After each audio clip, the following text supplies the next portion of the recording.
ibihanga. Ibintu muri kutubwira si byo, dukeneye ibihanga, ntitukeneye uko byagenze. Ubu mwafashe intwaro zose muzishyira hanze, none bahashyize ibyapa. Iyo ugiye ahantu usanga hari icyapa kivuga ngo ntibyemewe, wajya hano ugasanga ntibyemewe, kubera ko izi ntwaro mwazishyize ku mugara. Intwaro bazishyira hehe? Mu bubiko.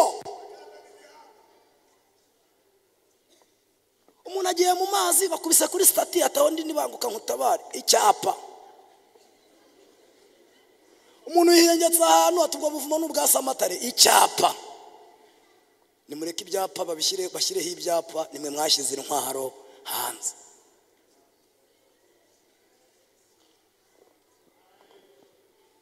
Murayifotoreza.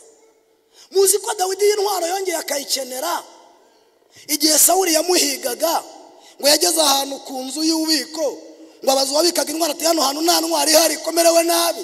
Ngo baramubwira ngo intwaro zashize, hasigaye imwe wakoresheje wica Goliyati ntisigaye. Umva ijambo Dawidi yavuze, yaravuze ngo nimuyime ntayayiruta.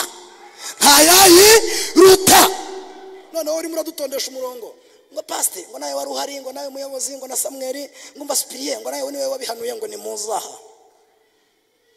Ubu uradutondesha umurongo, ni ihene ugiye kuduha, ni mituweli ugiye kudutangira,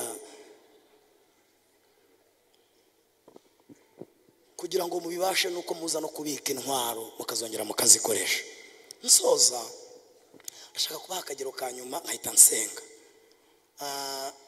Spiriye niwe tuziranye, zana iyo ntebe uze hano, banguka se.